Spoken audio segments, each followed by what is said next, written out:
Bine v-am găsit, dragii mei din Zodia Berbec, oriunde v-ați afla. Bine ați venit tuturor pe canalul meu, Tarot Flor de Loto. Numele meu este Nina, pentru cei care nu mă cunosc. Și ca de obicei mă bucur să vă am alături atât pe dragii mei abonați, cât și pe cei care poate sunteți pentru prima oară aici pe canal. Azi voi face o lectură atemporală, fără limită de timp, o lectură pe care voi să o puteți urmări oricând doriți sau atunci când apare în viața voastră. Desigur, dragii mei, trebuie să țineți cont de un aspect important, și anume faptul că voi vă construiți viitorul. Așa că vă rog din suflet să luați decât acele mesaje care rezonează cu voi, iar restul lăsați-le să zboare în univers, pentru că sigur sunt pentru alte energii, pentru alte persoane care, într-o mai mică sau mai mare măsură, au o legătură cu Zodia Berbec. Desigur, dragii mei, pentru alte lecturi, de asemenea atemporale, acestea le puteți găsi în lista Tarot 2025, unde dacă intrați aveți toate lecturile pe care eu le-am publicat până în acest moment, începând cu anul, cu prima lună, da, și toate lecturile care au o legătură cu anul 2025. Dacă nu veți rezona deloc cu această lectură, puteți viziona celelalte zodii, care pot reprezenta pentru voi poate ascendentul sau oricare altă planetă importantă din harta voastră natală, astrală, da? Așa că, lămurite toate aceste aspecte, haideți să-i dăm drumul și să vedem care este energia voastră, dragii mei din Berbec, în acest moment în care voi urmăriți această lectură. Și se pare că sunteți într-o energie de focusare, de o atenție mărită. Avem numărul 14, care prin reducere pitagorică ne dă un 5, care ne vorbește de o schimbare, dar în același timp de o ușoară instabilitate pentru unii dintre voi.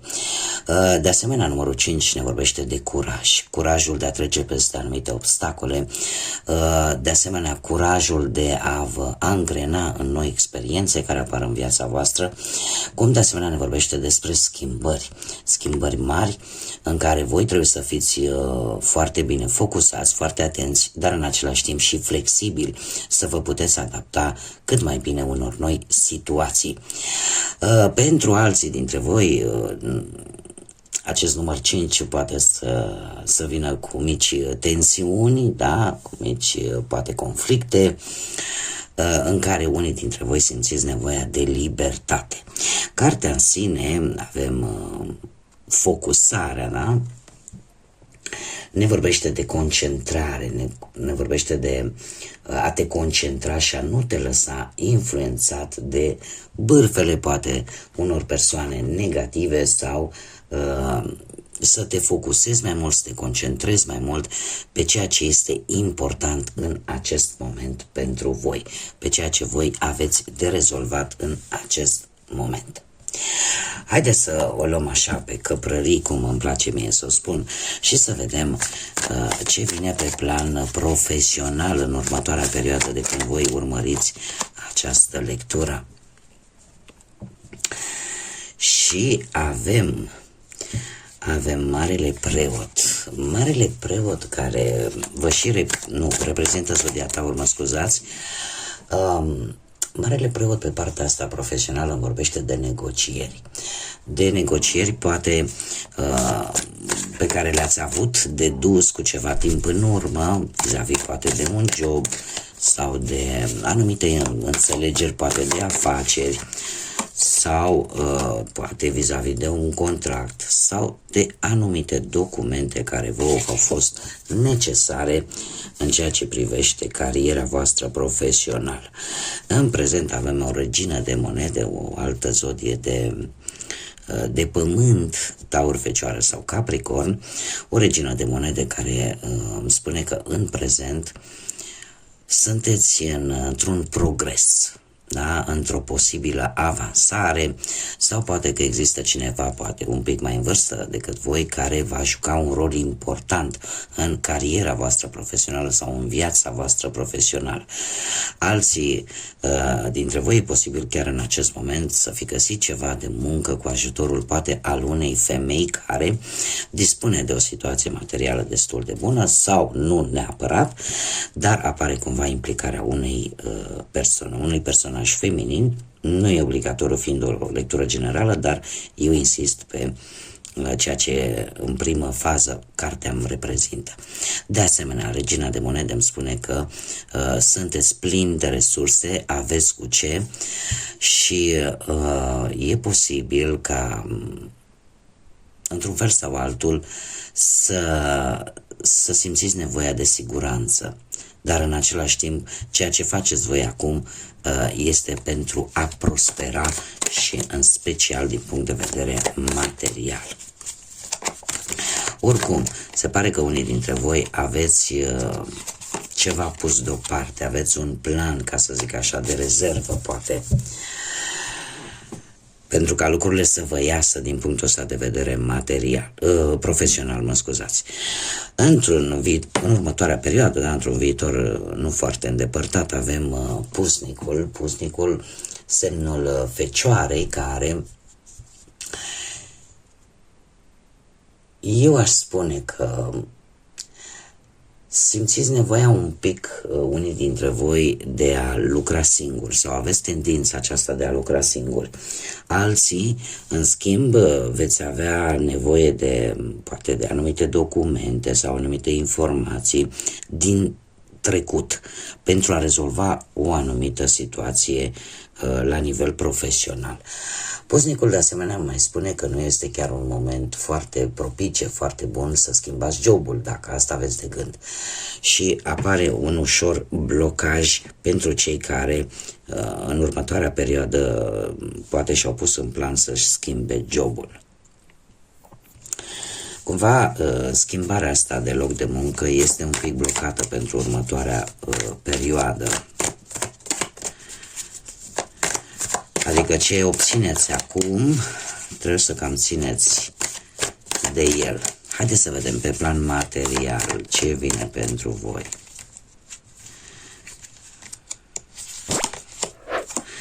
Pe plan material ați avut o perioadă cu acest cavaler de bâte în care aș spune că ați avut ceva surprize bănești, nu cantități mari, este adevărat, dar ați avut așa un pic de tendință de a cheltui un pic impulsiv. În prezent sunteți într-o fază de rebeliune, ca să zic așa, în ceea ce privește banii, sunteți dispuși să vă asumați anumite riscuri financiare, aș spune, pentru a începe ceva nou. Nebunul îmi vorbește totuși despre o ușoară creștere de bănuți în prezent, dar, cum am mai spus, apare o investiție. Orică investiți în voi, orică investiți în propria voastră afacere, orică investiți în orice care pe termen lung să vă aducă o realizare bănească. Lucru care se și vede. De ce? Pentru că avem împărăteasa, încă o dată se repetă zodia Taur. Aș spune că predomină zodiile de pământ, Taur, Fecioară, Capricorn și cel puțin până în prezent.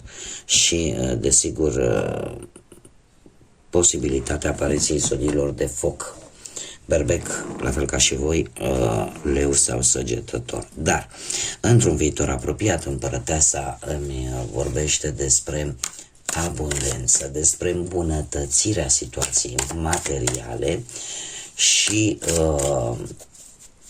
cumva se pare că veți atrage abundența în viața voastră. Ceva se va mulți aici. Da? O sumă de bani care se va înmulți. Mergem mai departe și haideți să vedem pentru cei care sunteți în cuplu, da? Într-o relație, să vedem pe partea asta amoroasă ce vine pentru voi.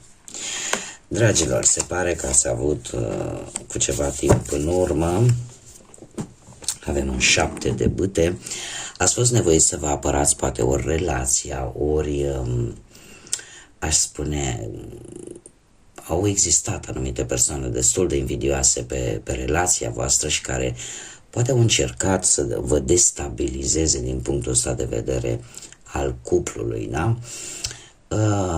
Nu știu, posibil să fi fost cineva poate la distanță de voi care să fie adus anumite complicații în relația voastră.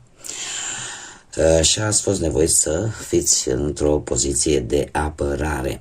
În prezent avem moderația, semnul săgetătorului, un alt semn de foc, care îmi spune că, cel puțin din punctul ăsta de vedere relațional, cei care sunteți deja într-un cuplu, cumva lucrurile sunt un pic mai echilibrate, da?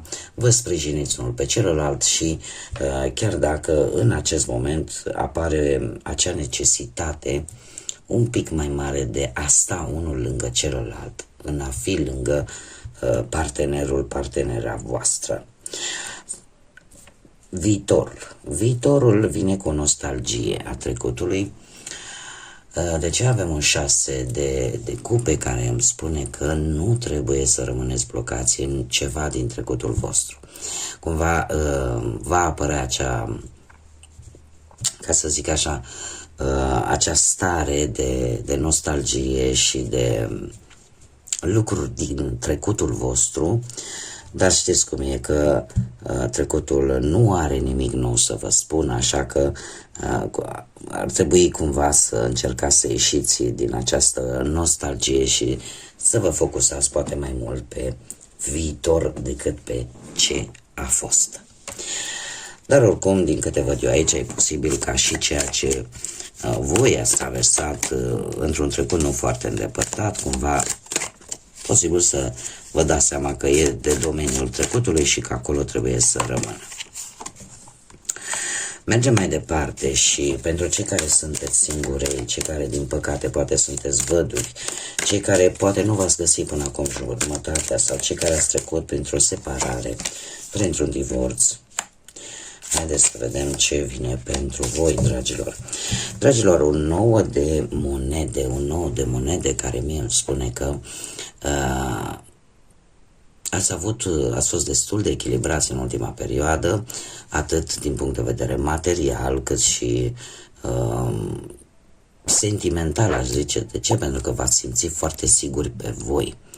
Și e posibil ca unii dintre voi să fie avut o reușită personală care să vă fi mers așa la inimă.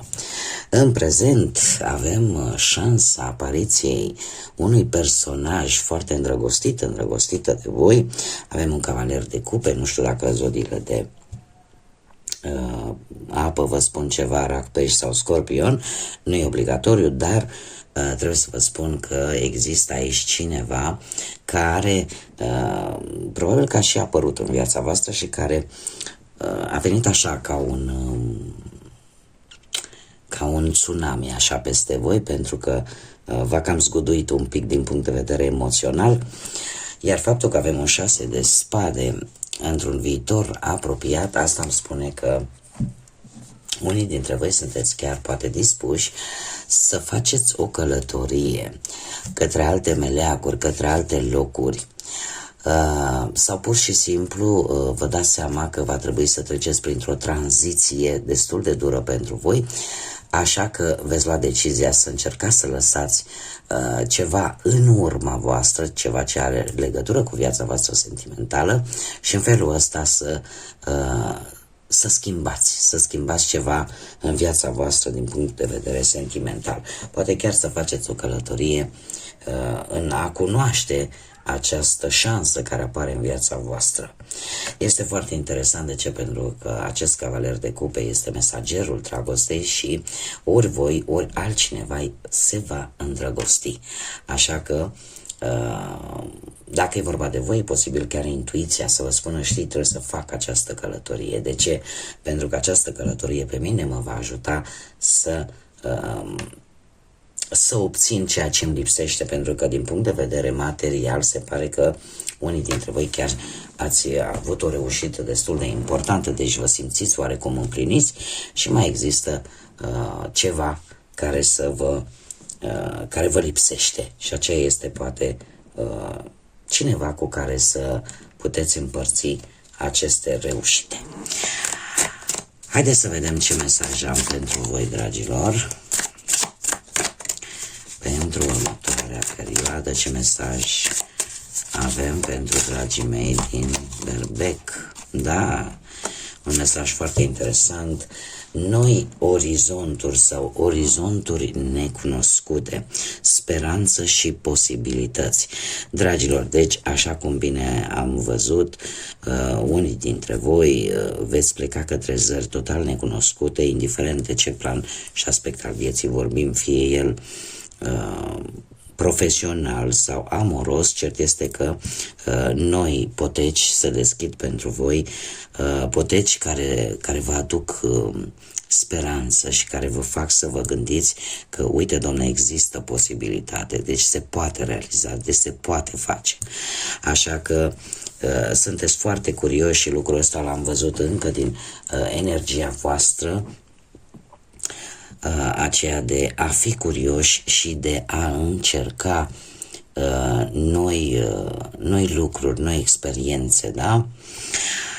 Bun, dragilor, aceasta a fost lectura pentru voi. Eu vă mulțumesc din suflet pentru atenția pe care mi-ați acordat-o. Vă invit cu mare drag să vă abonați dacă nu ați făcut-o până acum. Desigur, nu uitați de like-uri, nu uitați de comentarii și de distribuiri. Mulțumesc din suflet tuturor celor care își aduc aportul prin aceste mici gesturi, dar atât de importante, iar eu vă doresc ca următoarea perioadă să fie o perioadă cât mai limpede, cât mai clară și în care adaptabilitatea la aceste noi experiențe să fie una cât mai ușoară și cât mai pe placul vostru. Până la următoarea lectură, toate cele bune și, desigur, să fiți iubiți, dragilor!